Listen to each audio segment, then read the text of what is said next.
Okie dokie boomer. Hey, look who we have here tonight. We have Jimmy Sunderland. Hi, Jimmy. Hi. How? Welcome. Welcome. This is the first time you've been on one of our shows. Mhm. And we got to talk in the green room. We had some fun, found some common places, and we're excited to have Jimmy on here. Jimmy, tell everybody about who you are, where you're coming from, where you're going. Just kick it out. And then we got a little clip to back that up with. Okay. I'm Jimi Sunderland. I am in Southern California. As of right now, I am, what are we calling it? Executive producer for KRTD Media, which I'm helping doing the graphics and the video editing and all that stuff to help them get themselves going. Other than that, I'm out there just pretty much trying to get my name to be known again and get my work out there again all over. Yeah. And I've used to do some videos. I guess if you wanted to segue into the video, I've done a couple of things video wise on education and things like that, which I have edited myself. So yeah. All right, let's fire this out, and this will give people a little bit of an idea where you're coming from on the political front. Thanks. Cool. During the 2020 presidential cycle, the slogan, "Vote Blue no matter who," has been championed by establishment Democrats who point towards the risk of re-electing Trump as justification for what is effectively a coercive attack. These same individuals espouse the long-debunked narrative that Bernie supporters are responsible for Trump being in the White House. But with a little investigation, we can determine the truth of these types of narratives. Vote Blue no matter who had its roots before 2020, having manifested in 2016 as a petition in response to another popular Democratic-related petition. In this case, the response may have done more damage to the 2016 Democratic nominee than previously realized. The push to support any candidate who may become the nominee, no matter who they were or what policy positions they claim to support, started as a response to the Bernie or Bust petition, and the lack of post-mortem on the 2016 presidential race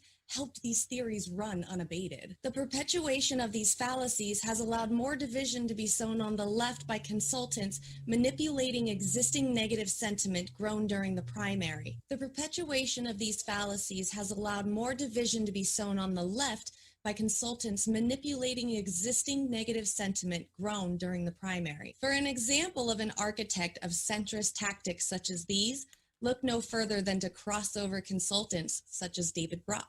We may not be able to associate it with him directly in 2016, but the case can easily be made in 2020. The "Vote Blue no matter who" slogan began to roll out shortly after a meeting coined as, I kid you not, the Stop Sanders Breakfast. Yep. Oh God, those were the days, weren't they? Fighting the bots, the trolls. Yeah. That's terrible. Yeah. Yeah, we're doing something a little bit different tonight. This is not our usual SNL type format. We're doing a Wednesday night chat special edition to try it out. It seems like everybody's been doing that today, and what a better way to start it off with a guest like Jimmy here. And you know, Jimmy, I think you did a great job. When was that video? That was 2 years ago, right? Yes, I believe so. Yeah, Before the pandemic. So yeah. So it was before the 2020 election, right? It was right before, yeah. Right before, yeah. Guys, things have changed so much. You know, I was a Sanders delegate in 2016 and in Philadelphia, and I held on in the Dems for all those years to support Bernie because I knew he was going to run again. You know, if you knew anything, you knew he was going to run again. And so, you know, I worked all the different committees and everything, you know. So many years I gave to Democrat and progressive committees too, you know, Our Revolution and, you know, brand new Congress. There was so many. And coming out of the election after what they did to Bernie, the second time, I just completely I'm done with the Democratic Party. How are you hanging in there with, you know? I'm just waiting for the time to get myself off the Democratic Party. I kind of wanted to stay in after 2016 because I really like the idea of the whole infiltration thing. Yeah, me too. Me too. I told Shama Sawant to her face at like 2:00 in the morning that I was going in to change the Democratic Party, and she just laughed at me and shook her head. Yeah, see, I didn't have anybody who was in the in at the time, so I came in, totally naive, thinking I could change the world with that. And just over the last couple of years, you just start getting beat down slowly but surely, and it's really, really disheartening. It sucks. It is disheartening. But I've been reading history so much lately, and I've been finding out that there's been third parties that have gotten so close. And the whole thing with Jill Stein in 2016, it was so close. They robbed her. I was on the street with the Bernie Sanders supporters who flipped to Jill Stein after the DNC convention. And I am telling you, they shaved those votes. And I'm a trained vote observer who spent the last 6 years observing our vote here in my town. And our whole electoral system is rotten to the core, along with these corporate parties that control the actual election, Mm-hmm. Oh yeah, no, absolutely. I do I work at the polling stations out here, and I know because I live in a rural area in Southern California, from where I live, where our polling station is, to get down to the place where you drop the ballots off that night, it takes 38 minutes to get there. They called my area for Hillary Clinton in 2016. In 18 minutes after the poll closed. They hadn't even taken the votes down to the polling place before they had already called it. That's because most of those were provisional ballots, right? You guys in California had that provisional ballot, and they threw out literally over 1 million votes that we know about. Yep, absolutely. It was horrible. And they're still doing it. We thought it would change. Like, oh my God, everybody woke up in California to the provisional ballots because of Bernie Sanders, and they're going to get it changed. And no, it was the same crap in 2020. Yep, absolutely. But yeah, what can we do? There's nothing we can do except for just keep on continuing and hope for a third party. I mean, that's really the only thing we can do is keep planting seeds and keep organizing. Yeah. I mean, I follow a lot of these parties, and I've worked a lot of these third parties. I've worked with the Greens. I've worked with Draft Bernie, which morphed into the People's Party, which eventually will be the People's Party. And the problem is the way that the corporate Democrats and Republicans control it. Third parties will never be viable because they're designed to be crushed by these guys.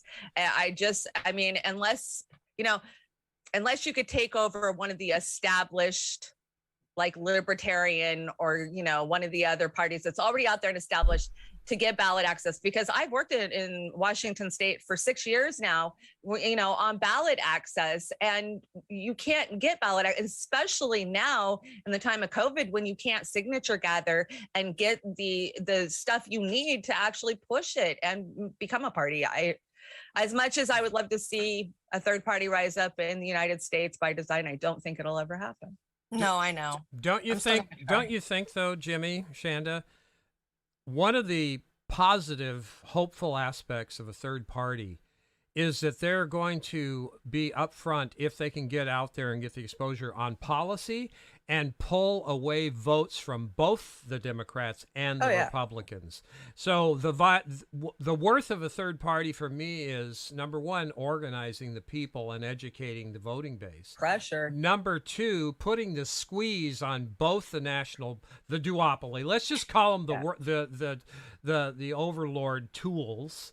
And then that crafting policy like environment and things like that. So I think, because it sounds like, God, third parties aren't going to weaken. It's such a bummer. But no, you have to do it. You have to have multiple I've voted third party for the last 2 elections. Absolutely. I think it's important to throw your vote that way. I mean, your vote does count. Who are you going to vote for?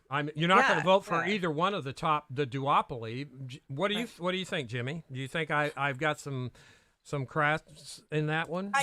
I think what the problem is that with the third parties is that our votes are too saturated. They're too everywhere. They're too spread out.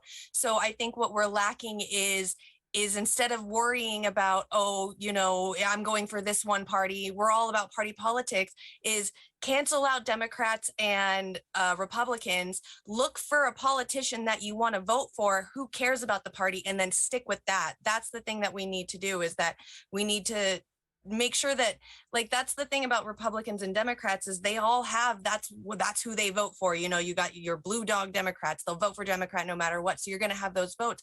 But ours is just so spread out between all these parties, is that we need to find, you know, one person for this one area that we like and we want to keep in. It doesn't matter what party they are, and make sure that we're, you know, if we have to be that party to vote for them, then do all that. But I think that's the problem, is that we are just too dissolved, our votes. We need to be able to organize them into one scoped area. And we've been advocating policy over party.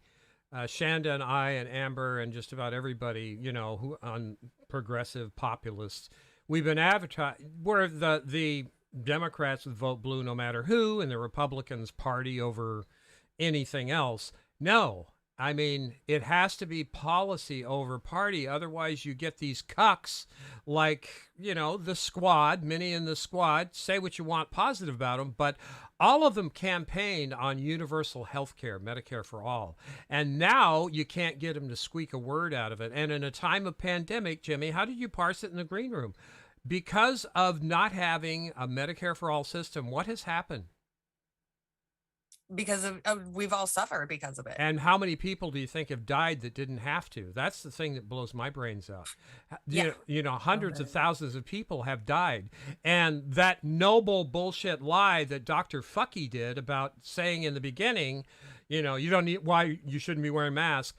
I would like to see the Citizens Coalition to ask for him to be indicted on that lie, as far as being a public influencer, a public figure, for lying to the public. And thus, I believe hundreds of thousands of people are dead today because of that noble lie bullshit that he did. Because if we would have masked up, no matter what you think about the mask, maybe, just maybe, if that would have saved a handful of people, they'd be here today. But that kind of shit coming out of our government officials is a lie, and it should be indictable. That's my opinion. And this is where I agree with Cruz and the rest of them on. Fauci should be indicted. He's a liar, and I will stand by that forever. Before we get on to the big Q&A, we're going to put the light in your face and ask you all these questions. Chanda has brought some current events that we'd like some input on. Chanda, you want to read this? Sure. Barry Owen says, on the first day of Ghislaine Maxwell's trial, the CEO of Twitter resigned, the CFO of Walmart resigned, and the CFO of CNBC resigned. And, you know, I'm sure some fact checker out there would say false, but I'm going to say facts. What do you think, Jimmy? Wow. It sounds like there's some people that are hiding, and I really wish this was on TV. I know, right? Yeah, yeah. This is the main shit media is going to hide anything that their sponsors, Big Pharma, fossil fuel, military industrial complex, doesn't want them saying. And that's why, one more reason, you cannot depend on the mass media, main shit media is what I've coined it here, for any actual news. We're going to get into the definition of what a journalist and a journalism is here in a little bit, but we're going to have a little fun tonight. We don't want to be not any Beauty and the Boomers, so Chanda has brought a couple of memes. And what is that? Is that Stone Cold, or who is that? Oh, that's Macho Man. Oh, Randy right? Savage. Randy Savage. Remember this, kids. If you see someone shoplifting food, no, you didn't. That's right. Right. Okay. And then Shanda's punking her partner here, Oz. This one we've got to reface. I wish, Chanda. We all know how much you love your hair. I love my hair. I've got a hair thing, Jimmy. I can't stand being bald because I had hair past my shoulders through most of my younger so I years. tease him about it constantly. That's hot. It hurts. Never looked quite that built, but close without the washboard. Geez, I want to know what Joey shampoo is. Yeah, that's Joey will give you some shampoo that's really, really, really good. But she does make good shampoo. Yeah. Hey, that's And hot. You better be careful. You're going to start getting anime people in your chat. Yeah, well, that's okay. They're anime We do a people. lot of refaces and, you know, spoof type stuff. Yeah, we Just try to. stupid shit, campy, corny. I want to get into this. We'll get through the deck, and this is how I've been playing it by ear tonight, but we've got some questions that we want to speak to you directly about, Jimmy. But first, we want to clarify a few things and do a couple of stories on current events like we just did. This is what Merriam-Webster cites as being a journalist. A journalist is a person engaged in journalism, especially note that, a writer or editor for a news medium. Now, you could define news mediums as social media for sure, or newspapers, magazines, television, and social media. A writer who aims at a mass audience, a person who keeps a journal. Now, that's the damn definition of a journalist, okay, everybody? Now, we have some of our sisters and brothers being the arbiters of who's a real journalist and who's not, which I find offensive. But I just am going to go, and I hope everybody does go by what a journalist is. Now, if you consider yourself a journalist, you're a writer, you're a reporter, you do blogs, you do stories, you're doing journalism. And actually, you're doing the best kind of journalism because you're not sponsored by Pfizer or Boeing or Raytheon or, you know, ConocoPhillips or any of them. So we need more actual journalists, not paid propagandists, which I believe we have in the mass media. And the stories as of late, we're seeing how corrupted our actual so-called media is. This one, everybody knows what's going on here. And I do have a clip coming up that I'm going to gloat a little bit, but it wasn't a no-brainer. CNN has defended Chris Cuomo for months, even though his actions are viewed as an anathema, I said that right, to many practitioners, journalists of journalism, and perhaps CNN's reluctance to discipline Cuomo came because it encouraged his relationship with his older brother in the not too distant past. At the start of the coronavirus pandemic in 2020, the Cuomo brothers became a popular media spectacle when they started doing interviews during the younger brother's 9 p.m. show. This is horrendously against journalism's rules, I believe. Bringing family in and platforming them through a major mainstream media outfit is a big no-no, because that in turn, see what happened when it happened? They let him get away with it. He was actually, I believe, Chris Cuomo, and both of you, I'm asking you guys this, and I'm going to shut up and let you talk. Don't you think that Chris Cuomo was trying to capitalize off of all the attention his older brother was getting for being the governor of the United States that they were talking about running for president? Don't you think Chris was a little bit intimidated? Or was he thinking, hey, this is an opportunity to boost me up in the algorithm forever? What do you guys think of this? Jimmy, you want to answer me first on that? Yes. Just yes, both of them. Yeah. I think it was a mixture of both. I mean, if you think about it, his brother was running and he was on his brother's show every night, which was, I think, it was a time slot. It was one of the highest watching shows, I think, on CNN at the time. Reality TV news? What the hell is that? You know? Right. Yeah, absolutely. So I think it was a mixture of both. He wanted to get the money and he wanted to help his brother to win so he could get the money. Isn't that called the spoils system? The spoils of propaganda. Yeah, it's horrible. Chanda, I know that you don't have anything to say about this. Well, for one, I've been calling this D-bag out for years now for exactly who he is. And, you know, if you read the text message, it's very clear his position. He came in as the help me out. I'm the kid brother. Let me in. I can help and let me do damage control. And I'll show you, big brother. I can take care of you. You have to look at the hierarchy in that family and you see exactly what was going on. I'm sure, older brother said jump and he did it his whole life. That's just the hierarchy of being younger. And these guys are always corrupt and criminals. I mean, his whole COVID was a sham, his coming out of the basement bullshit. He got busted out of the basement a week earlier. We all knew that, they were milking it for ratings. And you got to remember, and this is the poignant thing, is that Andrew Cuomo stepped up kind of in the same way that Giuliani did during 9/11. Good point. We had no leader. Trump's bumbling, Biden's bumbling, the election's going on, and Cuomo sees that there's kind of no leader out there. And remember, he starts making his Cuomo addresses, and all of the Blue Dog Dems are losing their shit about, I'm a Cuomo-sexual, because they thought he was going to be the white knight to ride in and save us from COVID, and he was going to run for president. This is where he was at, steamrolling up, and all of a sudden, these sexual allegations came out.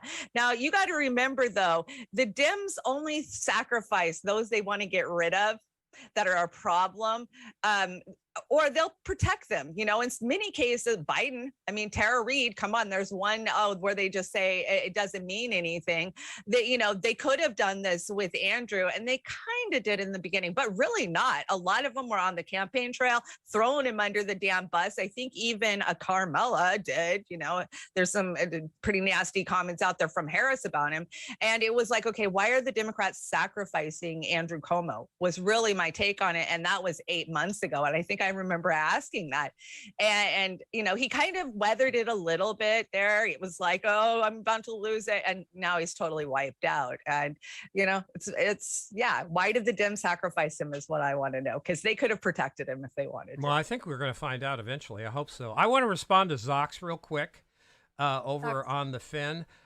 Zox, where is it? I lost it. It jumped again. The masks don't work. The entire mask thing is only a thing because they're reinforcing it. They're useless.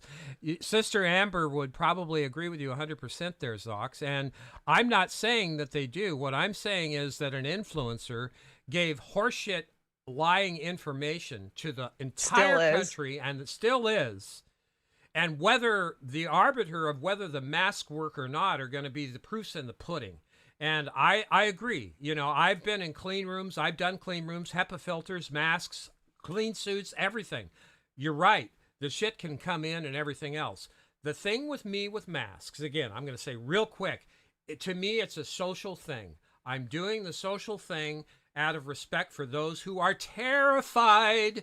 If it gives... Because they don't shut CNN, Fox, and MSNBC off. Exactly. They sell fear on those channels. Fearing us. So if I can let a little kid be a little less scared by wearing a mask, or a little old lady by wearing a mask, or if the mask keeps my spit in my pie hole where I don't infect somebody with something else, I'm going to do it. So Zox, no argument here. That's just my view. I want to take this moment here. I'm going to do some gloating for our show on Monday night, because we kind of talked about Chris Cuomo, and I think we were one of the first ones, although it's a no-brainer, I think, at this point. Do you think, Chanda? No-brainer. No, but I got to say, this was Monday night. I don't know. I wasn't feeling quite myself. I think this is the quietest I've been in a clip in 2 years. All right. Check it out. Jimmy, I hope you enjoy this. I promise I'm going to work on Hypocrite of the Week a little bit more diligently coming up, but as you ladies have pointed out, I've been kind of busy. But Hypocrite of the Week, and he's going to be in the Hall of Fame, is Chris Cuomo, Fredo, asking top aides, please let me help defend Brother Andrew. I would say his days are numbered. What would you say? Oh, absolutely. There was some shit that came out today all about how he got involved very, very early on and tried to steer the game at a national level. Just corrupt as fuck. They both belong in prison. I'm thinking 48 hours. Yeah. If CNN is actually going to practice what they preached recently about fixing their shit, which they won't, they need to let him go. And they can do it any way they want, but he needs to be gone from the network. I'm sure that he can spend plenty of time with Brian Williams and Matt Lauer. They can go golfing and doing everything. Matt Lauer's got a great setup for magic buttons that lock doors. They can talk about that. Yeah, but I think. What about Frank, sports guy? Frank Gifford? He's dead. Yeah, Frank Gifford. Yeah, he died. He's dead, I guess Amber. he gets to watch over them and sprinkle pennies. Yeah, that's Kathy Lee's probably remorseful. She's drunk somewhere. Yeah. Shanda. Anyway, we're gonna give the Grim Job Award to Fredo Cuomo and the Cedar Peter Smugner Award, which that Cedar Peter Smugner Award, I was thinking about giving that Gorgeous. when I punch left to some of our people because You could. do I come across smug when I'm definitely emphatic Maybe about a my little position? arrogant. Am I smug about it? No. No? No. No. We might need to draw in some tiny hands. Yeah. Tiny hands. Some tiny that'd be hands. good. Yeah. Yeah. That Cedar Peter's That's great. true. I think somebody should substitute that for the one that he polishes in his bumper. Because he's always, I go over to his page to do a little research, and he's polishing this thing like it's some big bullshit deal. Polish your knob. It's not a big deal, Sammy. You know, they give them to cucks because you're playing the game. Anyway, Yeah. moving right along. Well-deserved Grim Job. Anyway, so yeah, we were pretty right on. 48 hours. That was 48 hours ago, Oz. I got to give you huge props for that. Well, like I said, I think it was a no-brainer. And they still haven't terminated him. He's just suspended permanently. But I read he was fired. Oh, I didn't. When was that today? That was 2 hours ago, 3 hours ago. Oh, was so he I think fired? they might have completely terminated him. Oh, this God, afternoon. was he I fired? could be wrong, but I think I saw that. Steve Yeah, Cutler. no, he's fired. Okay, Is he fired? hmm Yeah. Oh yeah. shit! 48 hours. I get the Wipey called it. award. Right on. Okay. Well, I hedged my bet yesterday morning, and I sent this to Jeff Zucker and CNN. I don't know if it had any influence on it or not, but there's Jeff Zucker and Chris Cuomo. I hope everybody approves of my. Now, I wasn't punching left; I was punching way up, because Jeff Zucker is buddies with Chris Cuomo, and if you two don't think that he knew about this shit, I would think again. Oh yeah, He was had- protecting him. he That's was what the Dems do. That's what the DNC and the DCCC machine is. And if you look at who sponsors those things, it's the same people that sponsor CNN. Let's CNN. see, Pfizer. The most trusted name in news. Not. I think that they should make a song. Somebody, Steve, come on, make a song. Sing a song to CNN. The most trusted name in news. Not. You can do it, Steve. You're such a talented guy. We love our brother Steve Cutler live. I did make a meme since I brought up the Cedar Peter Award. Sammy has got this thing. He's got penis envy with Jimmy Oh Dore. my God, are you kidding? I know. It's bad. Jimmy Dore. So I made this for Sammy, and what's that? That's Emma V right there. Emma V. Yeah. Emma V. You know, this guy, talk about cucks, talk about sponsored by the worst you can have. There you go, right there. The Minority Resort, For Sale, Eat at Joe's, and the Jimmy Dore Show back on the wall. I hope everybody enjoys that.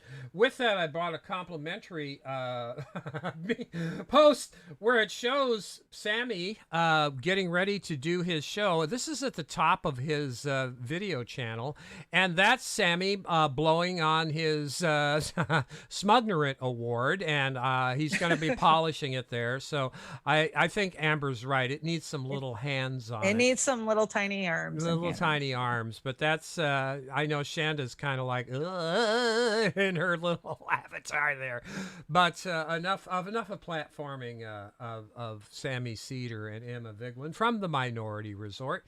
We're gonna jump over here. Who brought this? Did you bring this, Shanda? Yeah, of course I did. Says Tits McGee tweets out, can you imagine what it must have been like to be being a boomer, looking forward to a bright future, planning for retirement? And A. Haka Thomas tweets back, we wanted our kids to not have to work as hard as we did and proceed to destroy the middle class, leaving us with 50 plus work hour weeks to scrape by and never retire. Yeah, that's about how it turned out. Yeah, it is how it turned out. And I would say that 50 plus is more like 60 and 70 plus. Just Oh, to- hell yeah. just I've to worked pay the loan. 70 and 8-hour weeks, no problem for freaking corporate America. I know. I would have died. I think I made it to 53 working 65 hours, 70 hours a week. And that killed me.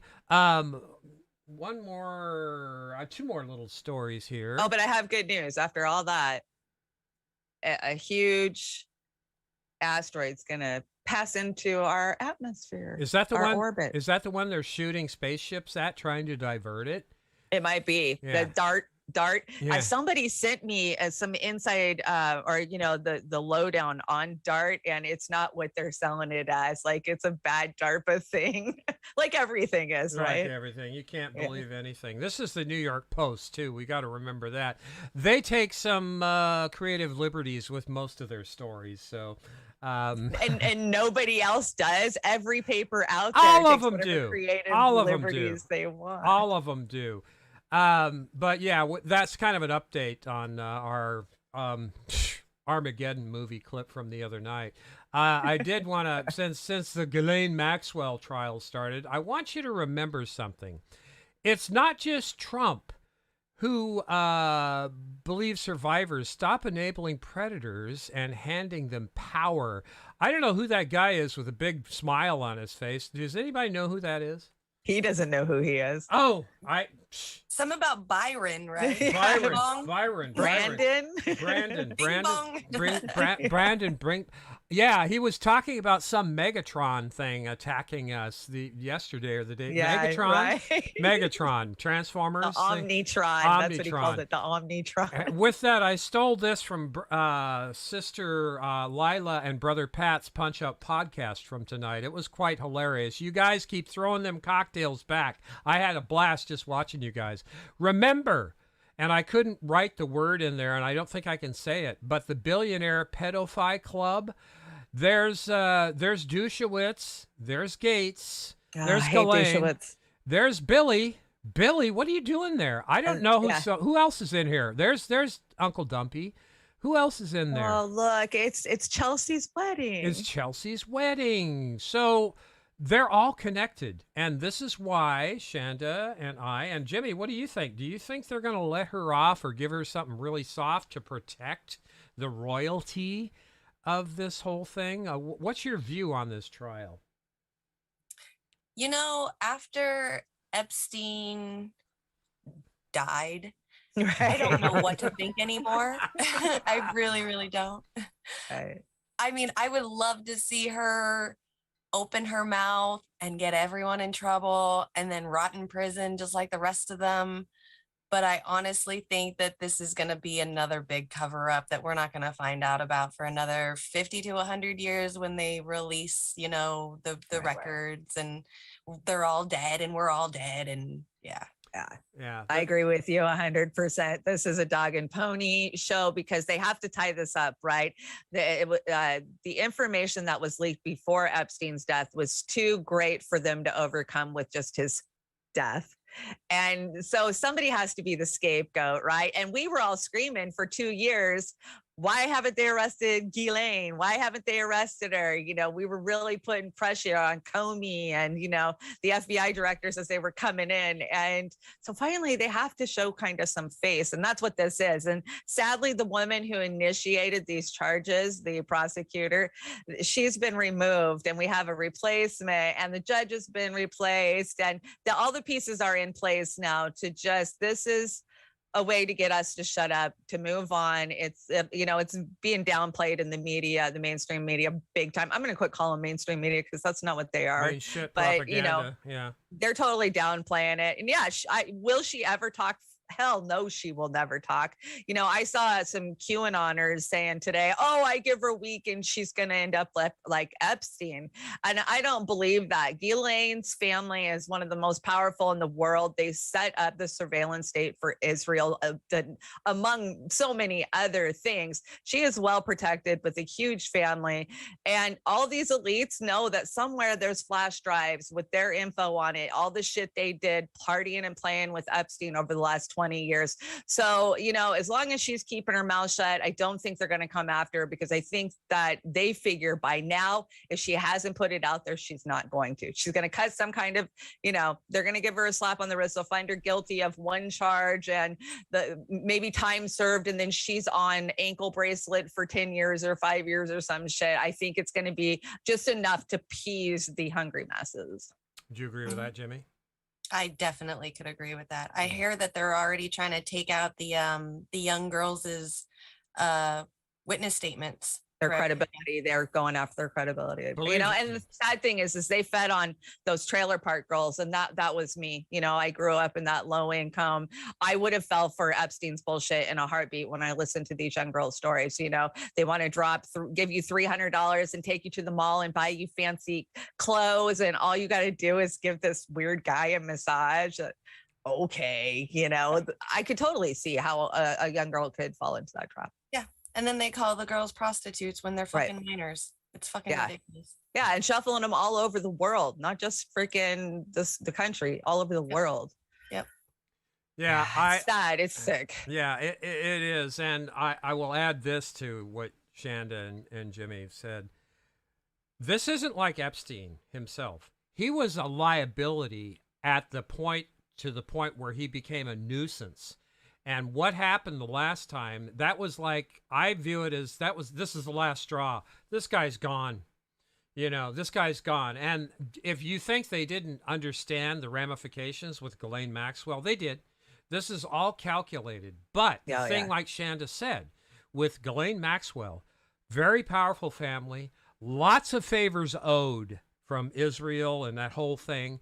And you can't touch a lot of those people who probably have a drive that they're going to use against us on policy. We've got the Maxwell drive, so you're going to jump through this hoop or we're going to release it. Alan Dershowitz, all the rest of them. He's so corrupt. Should be just. Oh. This is not a hard one. If you've ever got into crime, I know, Chanda, you're big into the crime thing and Hollywood underworlds, and maybe some of us have been involved in a relatively light manner.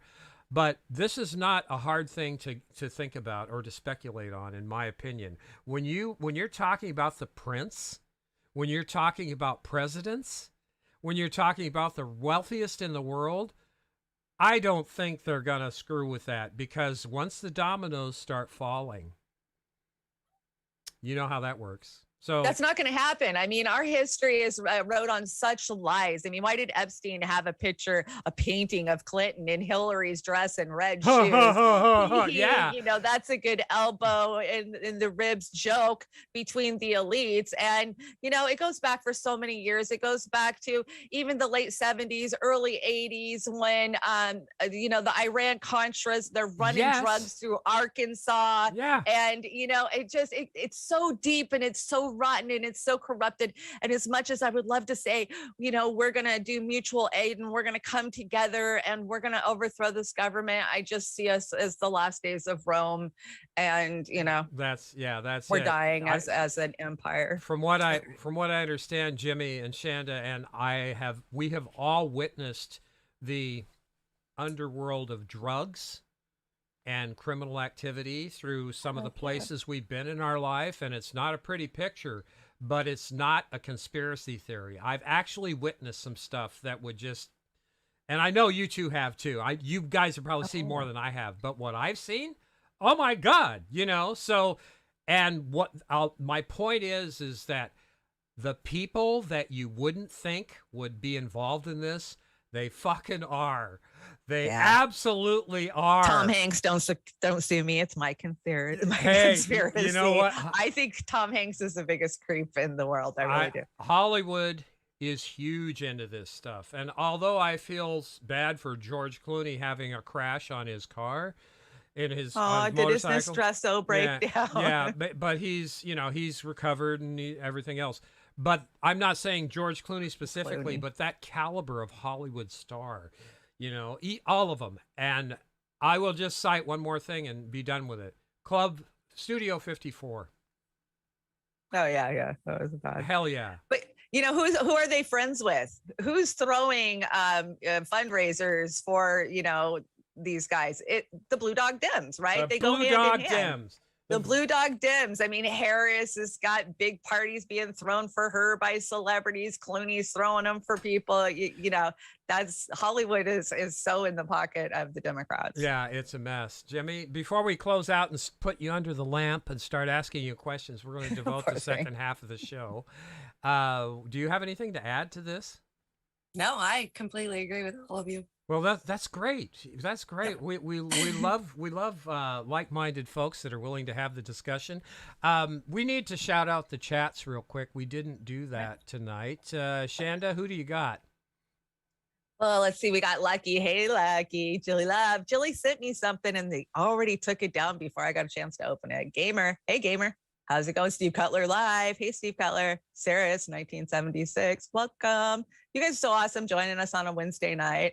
Hope you guys like it. Dolores Pierce, I see you. Gamer. KRTD. Hey, me, KRTD. Is that Shane or is that you? It's not me. It's probably Shane. Must be Shane. Hey, Shane. Hey, Shane. Hey, Shane. Shane. Hey, Shane. Shane. Yeah. I think I got most of them over there. You want to hit the Roxanne? Yeah. People's Elbow. First in.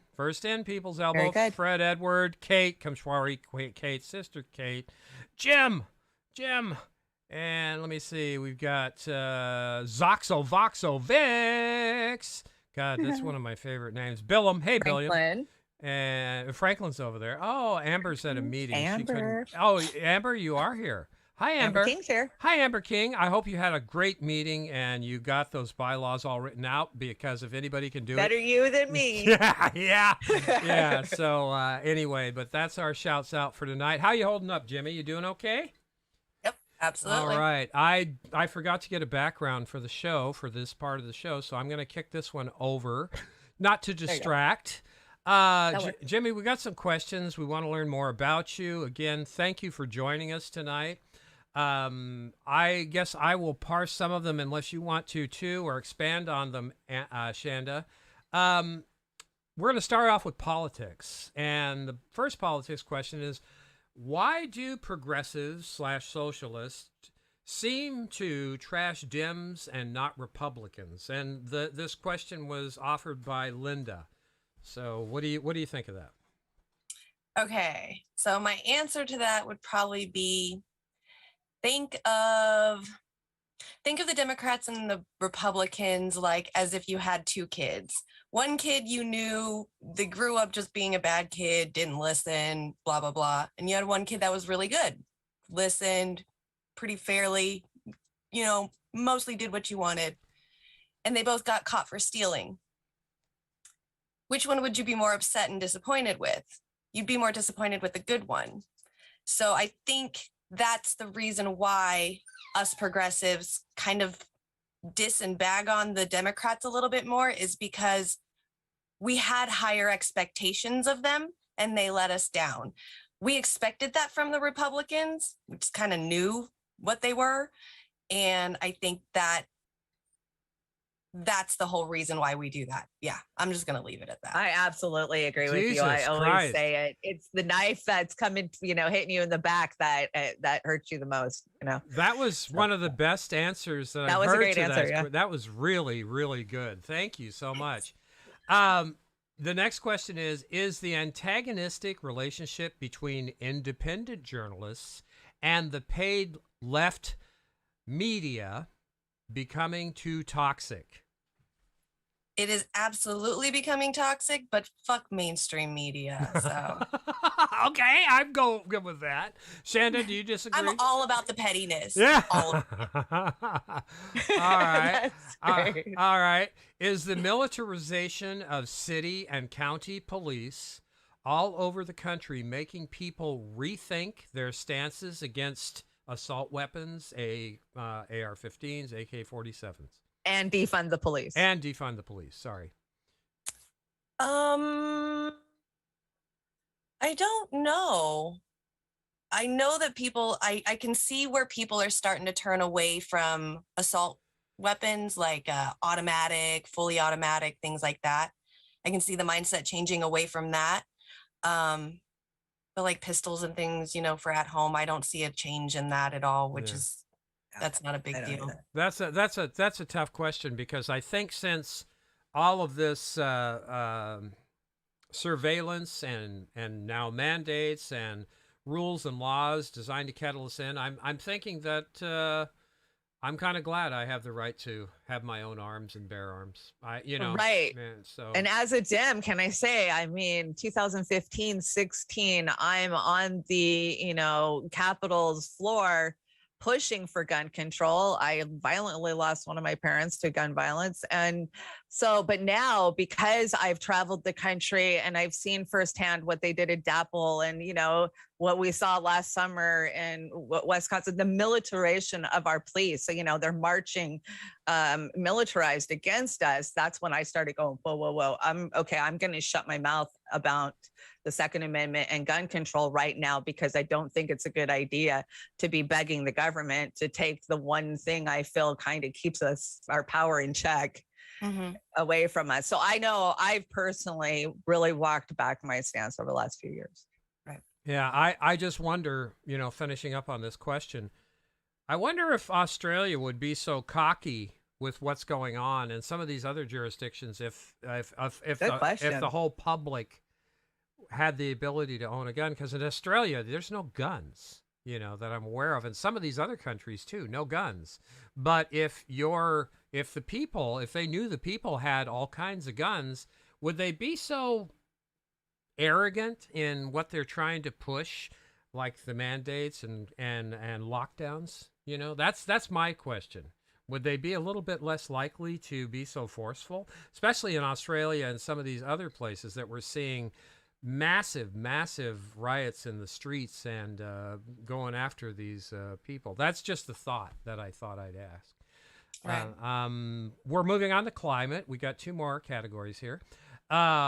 Climate. Will the actions we take today be enough to forestall the direct impacts of climate catastrophe? Or is it too little too late, in your opinion? I think it's too late, unfortunately. Unfortunately, I agree with you. But you still think we should do whatever we can, right? Oh, yeah. Of course, absolutely. I mean, even if we end up dying out and the whole, human population goes, that doesn't mean the Earth is going to go. The Earth is going to repopulate itself some other way. Yeah, whether it's microbes or cockroaches. Yeah, I think we're all going to and have been having a more reverence for life, even though after my last spiel about guns, but I'm more for the creatures of the planet rather than the human species. I've got some friends that are just ready, time to go, which is sad because will taking action make our lives better or safer, or will it only make a difference to future generations? That's tough, considering the last answer. Being active is proven not to be that safe. There's definitely been a lot of backlash over the last, 20 years of anybody that's, climate changing activists. Especially in the South. South. I think that it's not going to make our lives better, but I think that I absolutely know it's going to help in future generations, especially hearing it from my kids alone. And Greta Thunberg, there's so many people or children that are showing and proving themselves that they're gonna do what we weren't able to do. Okay. And that's good. That's good. And I think that's going to help mold the future, at least how the opinions, the views, the culture itself. So yes, we need to do this. I agree with you. Now this was a tough question to formulate here, so I apologize. And I want to tell you, cutting carbon emissions is just a tiny, tiny, tiny thing that we should be doing. But if measures to cut carbon emissions affect the bigger polluters, i.e. the military-industrial complex and big business, transnational corporations, how will this change our quality of life, including the cost of living? And this is a loaded question, so feel free. Like you said, I think that's only one part. We were discussing a little bit of it earlier, the amount of trash that we produce, especially leaving it and dumping it in our oceans, the amount of water that is taken and bottled up and sold to us instead of giving it to us naturally. There's tons of other things. Taking down of the trees in the Amazon Oh, hell forest. yeah. There's so many different things that not just carbon emissions is going to stop it. There's tons of other things that need to be done. And I think it's going to have to be an accumulative of all of them at the same time for it to even show any change. I think we're like we said earlier, I think we're too far ahead. So this leads into the next question, and then we'll be on to our next topic, and then we'll close out with a couple of things. So finally, doing what needs to be done to combat climate catastrophe change, does it all come down to political will? Yes. Absolutely.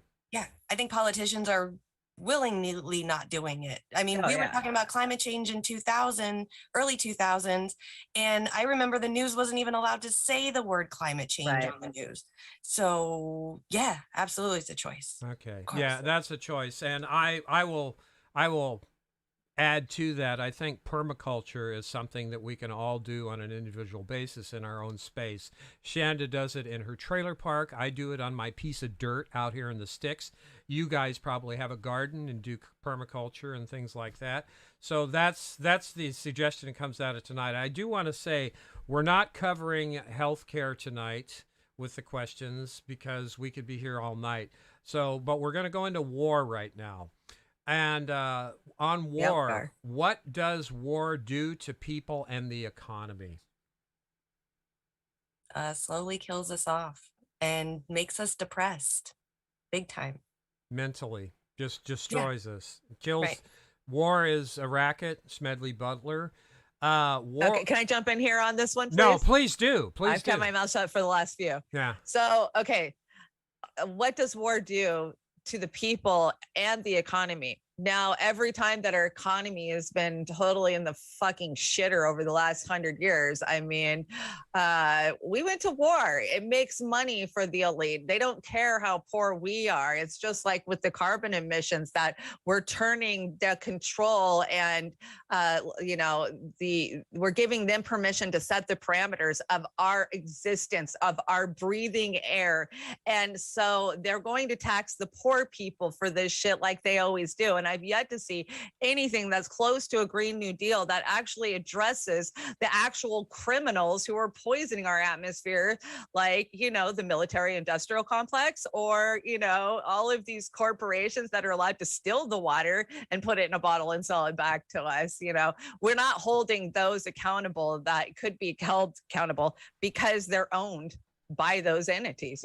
All the politicians are owned. We see that with big oil and these damn pipelines, and what they're doing, not just here, I mean, in the whole North America. I mean, we saw natives arrested protecting water line water just last week. So we're never, I really am scared of these action plans that they're pushing through, like the Paris Climate Accord. We don't know what's in that. Is there some plan to really tax, especially the poor nations like India and Africa, where they're already bleeding life from, for us? And I worry that it's going to end up punishing those that are already suffering the most in the world. No water. Water's the next biggest and last war. I think air and water's it. And it's hard to fight them. Yeah. It's so hard to fight them. They're murdering. Yeah. They're murdering activists in the global South. Heck yeah, big time. Yeah. And they just tried to have coups in Honduras and Peru. Our sister and brothers have been covering these elections down there. Shout out to Convo Couch. If you want to talk about real journalists, those people, to me, are some of the best real journalists out there in independent media. They're just fantastic. Now, we're going to segue from wars into something that is why we have wars, capitalism. Is capitalism as a system its own self-destructive mechanism because of the seeds it's sown from? Unsustainable growth is finite. Would you agree, and why? Yes. I think that capitalism is definitely destroying itself because of how it's made. Absolutely. Absolutely. Shanda, I don't want you to Yeah, have to. you know, Yeah. capitalism, you know, there's always a polar opposite for everything, right? Capitalism opposite is socialism, and we don't have balance. I think capitalism did work, and it was working because we had checks and balances. We had government in place to hold corporations accountable. That's why what they've done, what the Democrats have done in the last 40 years with rolling back NAFTA and the fairness doctrine, and, you know, so many things Rolling out that we NAFTA, had in yeah. place, especially since the Great Depression, to keep them in check. And right now we just went super lopsided, and capitalism is killing us, and it's going to continue until the rich decide that, well, they want to play fair, Yeah. or let us live, or we just die. I mean, they'll get rid of us. I think ultimately capitalism will never work, but we had it slowed down to where it was working for a while. Want to balance it? It's a scale, yeah. But ultimately it would end up where it's going, and I will just cite Rome and the Roman Empire. That's Monopoly. We all grew up playing it. What happens at the end of Monopoly? Yeah, and we've only got 2 more questions, but I wanted to finish the serious questions with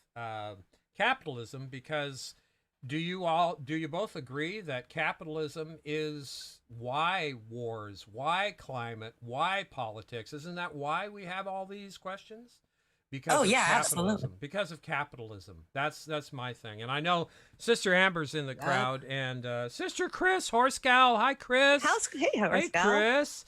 But I know Sister Amber is probably faunching at the bit. She would like to jump in here. I can just feel it. I can hear her. I can hear her screaming right now. So kudos, Sister Amber. What you got yours Friday night. So join us Friday night for a Brave New Future, because I guarantee you, if you dare, just bring lots of drink and smoke, because you're going to need it after Amber gets done with you. Now we have 2 more questions. And this is really important, Jimmy, and this is one of the reasons Jimmy and I have been talking back and forth here and there for the last 3 years.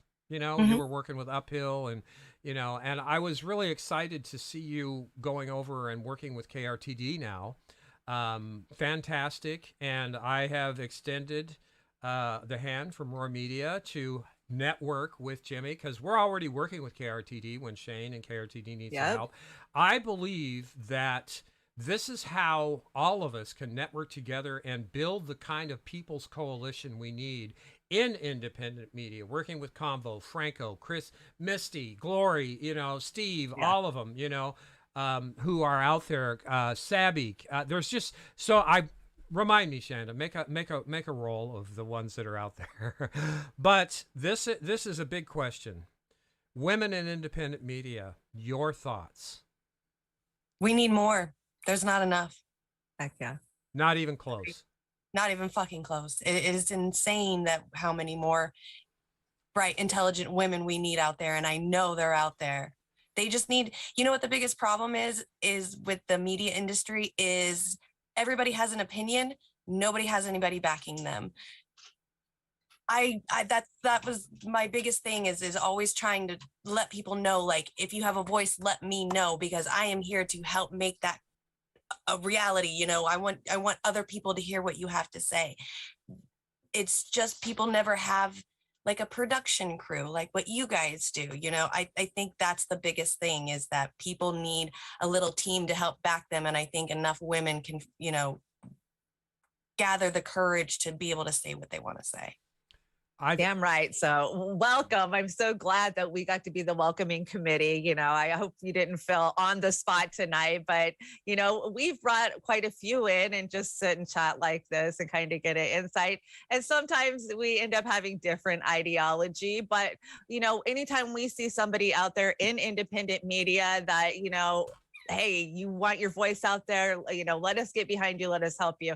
And you're right, with production, anything we can do to help out, you know, that's what we're here for. So don't be afraid to ask. Yeah, and Jimmy, we've been needing you for a long time, and I understand what you were talking in the green room. You've been away for a while, and you're back. We hope you stay back, and you are welcome to join us anytime on Roar Media, and I'm sure Amber would enjoy having you on her show. Heck yeah. We're not, Shanda and I, we're not really interview shows, but I wanted to do this. Shanda has the Accidental Activist, which is excellent, and To Hell and Back, which is fantastic. So we want to nurture those, especially women, to come out and speak their opinion. Now, I'm not saying all men bad, women need their, this. No, no, no, no, no. The disparity of voices out there is leaning too far to my gender. Yeah. Could I give you an example? We stopped by Comrade Misty Putin's bitch giving, which was amazing, but it was a little bit of a sausage fest. And, we kind of feel a little outweighed. So I'd like to see more women in all those squares on all those different shows. Yeah, and that's a good point. It was a lot of fun, and I want to thank Misty. It was a blast. Yeah, oh my God. Everybody. I think Sabby was in there, and Steve Sabby and Lucky showed up, and Shane was was there. Reef was there, and Sharif was there. There was just too many. And if you get a chance, bitch with Comrade Misty on Wednesday nights, of course. And again, if you want some help getting your show kicked off the ground, I mean, we're definitely tied up with all we've got to do, but we will definitely make time to get you set off the ground, go through the ropes with you if you don't know what to do where. We have a system that we're willing to share and show you, and do a couple of shows to get you started and show you how to do it on your own if you want. So anybody out there, ladies out there, if you want your voice and we can help, please reach out. Nice, Lucky. Reach out. Lucky Burrito's going to be on Bitch next week. Yay! Yay! Welcome. Anyway, this has been a great show. I have one last question. Die Hard, Christmas movie or no? Important question. Okay, so I don't want to be attacked in the comments section for this, but it is not a Christmas movie, and I have never seen it. It's awesome. That's okay. That's the answer. This is the standard question at this time of the year. And Linda asked it, so I'm going to hang it on her, but I would have asked it too. So good job, Linda. Good answer. Honest. That's what we want. We're going to go through the credits here real quick and announcements. First of all, are we going to have any Christmas merch? I'm working on it. That's all right. Whatever you need to do. Like I said, we just want you guys to know we've got a merch store. And then let me see what else we got. We had announcements. I'm going to do Sister Amber's announcement first, because I've already alluded to that. Friday night, Brave New Future, episode 35 with Amber King. And I don't know, Connie knows the secret to Uber. I can't read it. Feminine satisfaction. Pick the pipe up, pipe smoking man every time. I don't know if I agree with that. I think there's something there. And then on Saturday night, 7 p.m. on that show, Beauty and the Boomer, we have got Chanda and Oz, and we are cooking up some fun. I hope we had a good time last week. Everything was breaking, but we hope we've got that all fixed. I hope you guys like this card. Linda and I put this together. Chanda gave us a thumbs up. So Beauty and the Boomer, Saturday night, 7 p.m. I think I called this a Cyber Wasteland Saturday with Beauty and the very Boomer. utopian. Yeah, very, very dystopian, utopian, post whatever show. So we're going to have some fun with that. Then we're going to get into... Here's the monetization. We're going to beg for change out of the ashtray again. So if you guys... PayPal me. PayPal me is always good. If you can throw us $1 or $2. Or Patreon, $2 a month, whatever. Chanda, go to the link tree, check it out. We really do appreciate it. And whatever announcements do we have? Do you have Helen back? No, you don't know, or probably not. No, I'm waiting for Pasta to get back. We're on hiatus because I just didn't want him to have anything extra on his plate while he was, killing it down in the global South, reporting on all of those elections. Geez, they did so many. I'm so proud of them.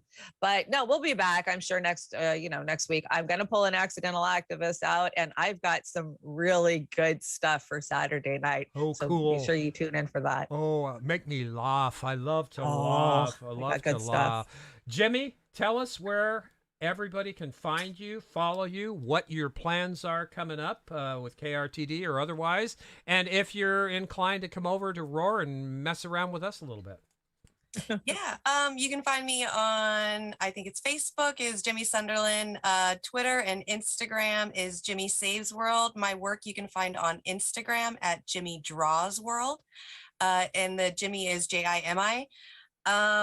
I'm hoping what we're doing is working on some new shows in the future at KRTD. So I'm going to be doing some behind the scenes production work to help people get their show started. Awesome.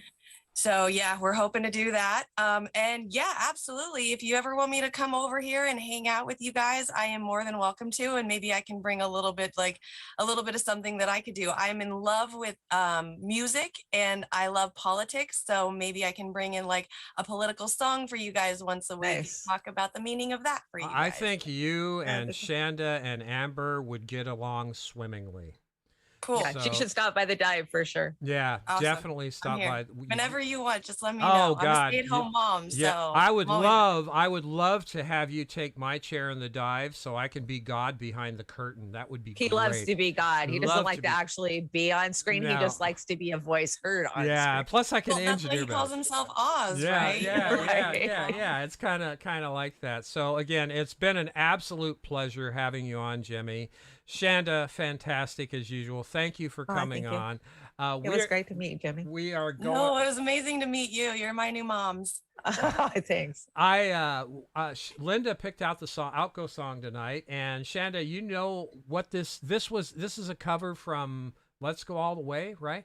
You don't remember this song, Let's Go All the Way? It was an 80s like pop song in the early 80s. And yeah, it's a metal cover. Linda, you blew my mind with this, you metal mama. All right. Thanks again, everybody. Thank you in the chat. Do we have any? I don't think we got any super rays. I do want to. Nope, we're good. We're good. So we're going to go out. Thank you, Hit ladies. the link tree once again. below. Thank you, everyone in all the chats. Hi to Rumble, everybody on Rumble. And we're on Twitch tonight. And I want to thank everybody. I think we made our number over at Odyssey. So hopefully by next Saturday, I'm shooting for, we'll be streaming on Odyssey as well. So what is that? Twitch, Rockfin, Odyssey, Rumble, and YouTube. But we got to do what we got to do. So again, thanks everybody. Have a great evening. Chris. Good night, Chris. Good night, everybody. Night, gamer. Have a nice evening. And if I didn't call you out, I sincerely apologize. By the way, Christmas cards should be hitting. So if you need to send them back, go right ahead. But merry holiday, whatever you do. Bye-bye, guys.